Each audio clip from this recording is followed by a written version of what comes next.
The next act up is Conor Tolan. There he is. Hello, Conor. Welcome to the stage, and give him a massive round of applause and welcome him to the stage.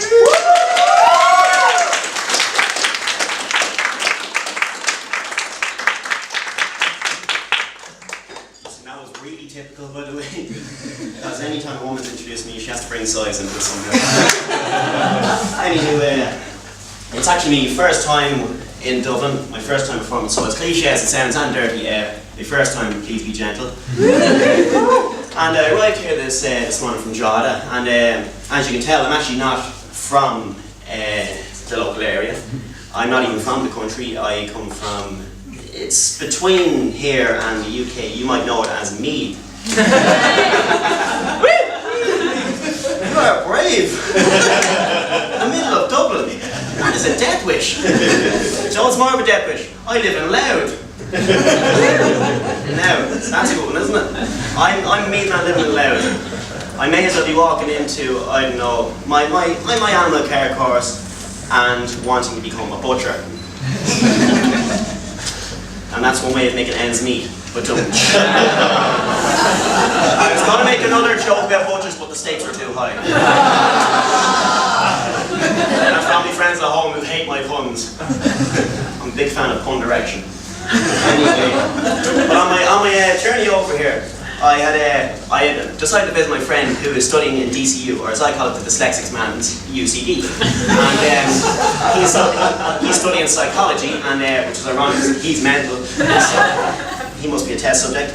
Anyway, so basically I treated today like I was a tourist driver walking around. I got myself a brand new DCU hoodie. I know, yeah. It's small, it's very tight, but you know, I can wear it like a tube top or something. So now this is my first time performing in the basement, except this time it's legal. I'm in the basement performing. And it's, I thought, okay, I'm going to go to a nice venue. I emailed Sue here and I said, I'd like to perform for you, like that. No, not that way. And I'd like to perform for everyone. We discussed that, but she wasn't having anything. Which is why I remain unpaid for the show. So we discussed it anyway, and she said, yeah, I'd like to have go on over and like say, we'd love you to have you perform and everything. And I said, that's brilliant. And then she says, right, here's the address and everything. And I got the address, 13 Harcourt, and the 13 studio and everything like that. And I got that, but when I got off the bus, I went into a lecture in DCU for the crack, and I spent a bit of time there, had a drink, and that was all well and good. But then, I asked for my mate, John Carton, he gave me Google Maps, so I could find Harcourt Street. And he says, right, go out that way, and take a left. So I went out that way, and for some reason, I don't know why, but looking at the phone, the map was upside down, so I just went the other way completely. And I started to realise things were going wrong when the next woman I asked where a certain place was, she had a fingless accent. And that's basically when I shit myself, and because I knew I was going to have to walk. But I eventually got a bus and I managed to make it up, but then I arrived early. And another innuendo, I came early and she wasn't happy. So I had to leave. And I came back like a clingy boyfriend.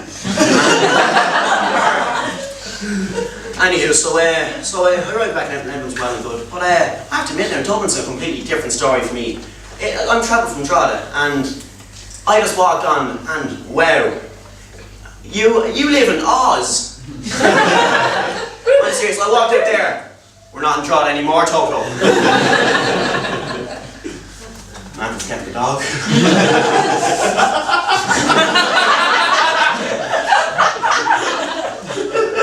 That bus driver's not going to be happy with me at all. We'll forget that anyway. But, so you have a yellow brick road, at least I thought it was until I realised it was some alcohol taking a piss on it. You're in Dublin now, so yeah. Give the euro. And you have a fair few scarecrows. I thought dogs only have one. You have multiple scarecrows.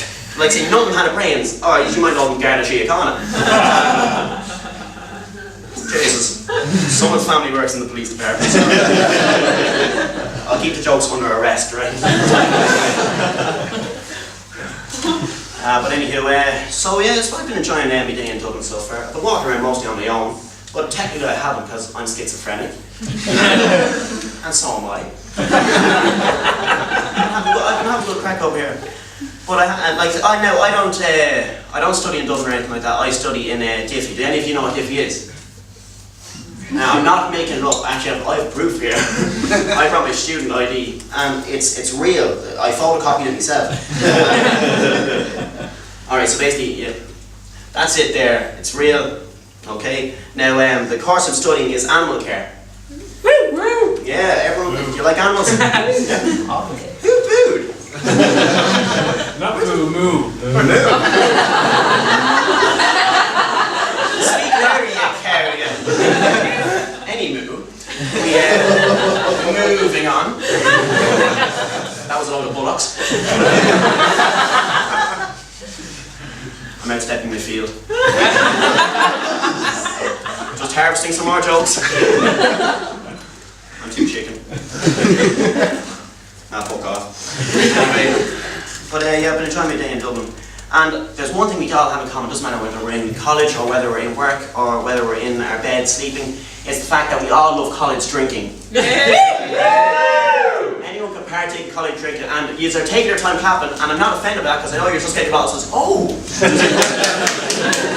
You're clapping too much back to drinking, yeah. Now, my personal favourite is the Desperados. You've been promoting them like lunatics.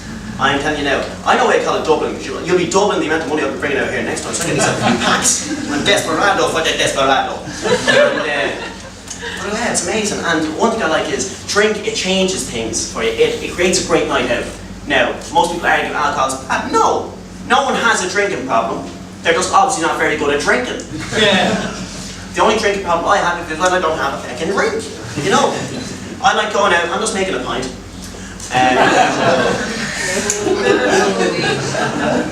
I took a shot. And I'm back. But yeah, so that's one thing I love about it. But no matter what happens, the following night you get the hangover and it's hitting you like Katie Taylor, so it is, or Mike Tyson. You dumb man! I'm gonna bite your ear off. I'm going out like that again. What are you drinking Desperado for? You know you're a Jaeger bomb guy. You know that. And you just wake up the next day and just go, oh, what did I do last night? Or in some of your cases, who did I do last night? and you wake up and everything, and you're there with the spilled can of Coke in one hand and your lad in the other. Women won't get that. And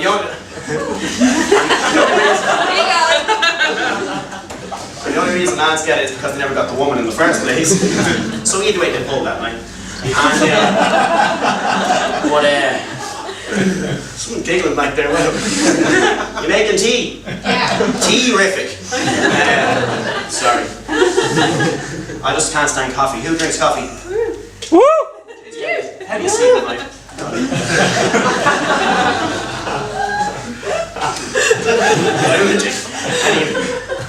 Yeah, but so you wake up next morning, you have the can of Coke and then your lad in your hand, whatever. Whereas that doesn't apply to you, obviously.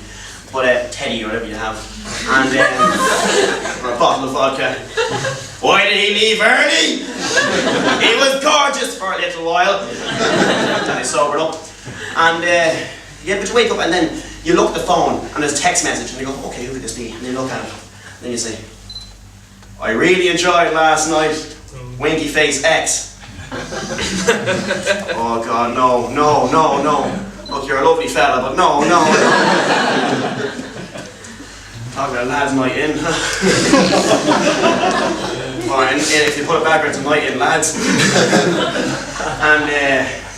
And then you also have you get the spitting hangover and everything. And then you also have your phone. There's two windows after being loaded up. There's a video. Lads, there's a video on your phone because you didn't get the girl home that night. It's involving someone's stepmom. And then there's also another video. No, there isn't another video. There's a Facebook that you're writing to a friend. And then at some point during the night, when you were writing to this one called Erotic Edna, who's living in Mayo, and your friends haven't seen it since infants, you mix the two conversations up. So Erotic Edna is getting questions. Oh, how are you doing? What have you been doing? I haven't seen you in years, God. And then your friend is getting some really, really weird demands off you. You haven't seen her in a few years. But there is multiple things you learned that night. One, you may have gotten off with someone you didn't like, but the point is you pulled. Two, you got off that person and it isn't exactly to your taste, but it does prove the fact that beauty is in the eye of the beer holder, as they say. And then the other one would have to be that, well, this is an optional one.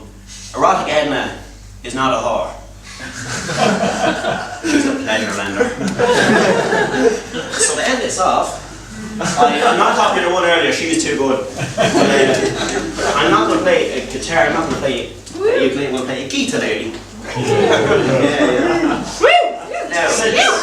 Now, I'm not going to sing any too bad songs, but this is kind of a great finale because I was worried if I didn't get you laugh, I can sing because you'll laugh anyway. I cannot sing one bit.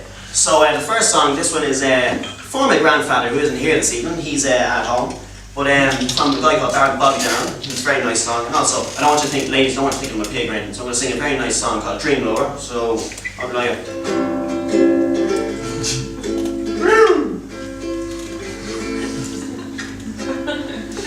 okay, good.